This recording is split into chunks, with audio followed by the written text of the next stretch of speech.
তো এই যে মাহফিল হয়, মাহফিলের উদ্দেশ্য কি? মানুষ যেন হেদায়েত পায়, ঠিক কিনা বলেন? মাহফিলের উদ্দেশ্য হচ্ছে মানুষ যেন ভালো থাকে, সমাজ যেন ভালো থাকে, রাষ্ট্রের যত অবকাঠামো আছে, রাষ্ট্রের যত নিয়ম কানুন আছে সেটা যেন মেনে চলে। মাহফিলের উদ্দেশ্য এই নয় যে মানুষ যেন না চেনে আল্লাহকে, মানুষ যেন রসুলকে না চেনে, এটা নয়। মাহফিলের উদ্দেশ্য হচ্ছে মানুষকে যেন আল্লাহর দিকে নিয়ে আসতে পারে, ঠিক কিনা বলেন? তো প্রত্যেকটা মাহফিলে এই জন্যই হয়। কিন্তু আমি যদি না শুনি, আমার কানে যদি কথা না ঢুকে, আমি যদি হুজুরের আলোচনা না শুনি, আমার মধ্যে যেটা তাসির যদি না পড়ে, আমার মধ্যে সেটার যদি পরিবর্তন না হয়, এটার জন্য আমি ক্ষতিগ্রস্ত। কথা বুঝেন তো আমার? এটার জন্য ক্ষতিগ্রস্ত কে? আমি যতটুকু শুনবো ততটুকু আমল করব, ঠিক কিনা বলেন? এমন কিছু করা যাবে না যেটার দ্বারা আপনি নিজের প্রতি জুলুম করেন, মানুষের প্রতিও জুলুম করেন। আমার আজকের আলোচনার বিষয়বস্তু এটা দিয়ে দিয়েছে, জুলুম নিয়ে আলোচনা করা। জুলুম এমন একটা মারাত্মক জিনিস, কেউ নিজের প্রতিও করে, দেশের প্রতিও করে, মানুষের প্রতিও করে। করে কি করে না? বলেন না, করে কি করে না? জুলুম যে যে করতে পারে, নিজের প্রতিও করে।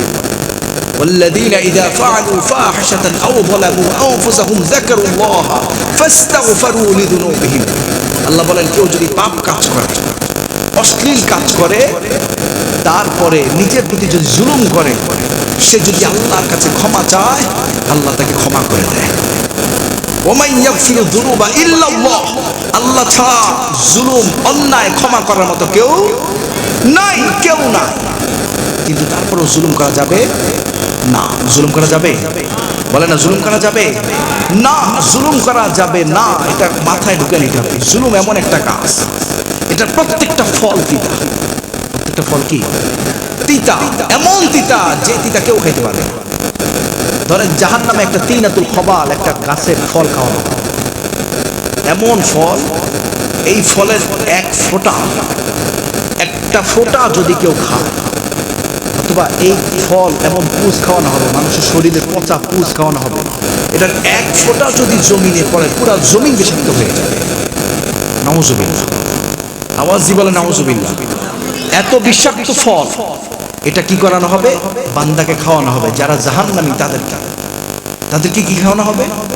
ইন্না শাজাওয়াতা যাকুম তুআমুল আসিম কাল মুহলি ইয়াগলি ফিল বুতুন।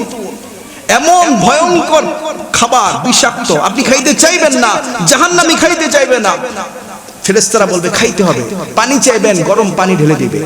খাবার চাইবেন, পুষ ঢেলে দিবে। যতটুকু যাবে ততটুকু জ্বলে অঙ্গার হয়ে যাবে। নাউজুবিল্লাহ। আওয়াজ দিয়ে বলে নাউজুবিল্লাহ। তো এই জন্য জুলুম করা যাবে না। তো জুলুম এমন একটা কাজ যেটার প্রত্যেকটা ফলে তিতা, ঠিক কিনা বলেন? কথা বুঝেন তো আমার? জুলুম যে কেউ করতে পারে, যাহারও কাহার উপরে করতে পারে, কিন্তু জুলুম জুলুম জুলুম কি? জুলুম। এই জন্য আল্লাহ রাসূল বলেছে, ইত্তাকি দাওয়াতাল মাজলুম ফাইন্নাহু লাইসা বাইনাহু ওয়া বাইনাল্লাহি হিজাব।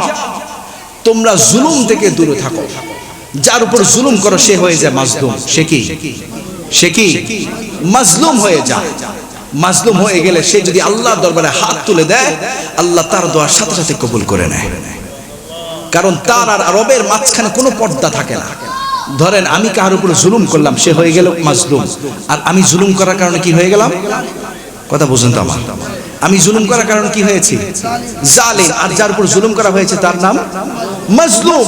এই মাজলুম যদি দোয়া করে, সাথে সাথে আল্লাহর দরবারে দোয়া কবুল হয়ে যায়। আল্লাহু আকবার। আওয়াজ দিয়ে বলেন আল্লাহু আকবার।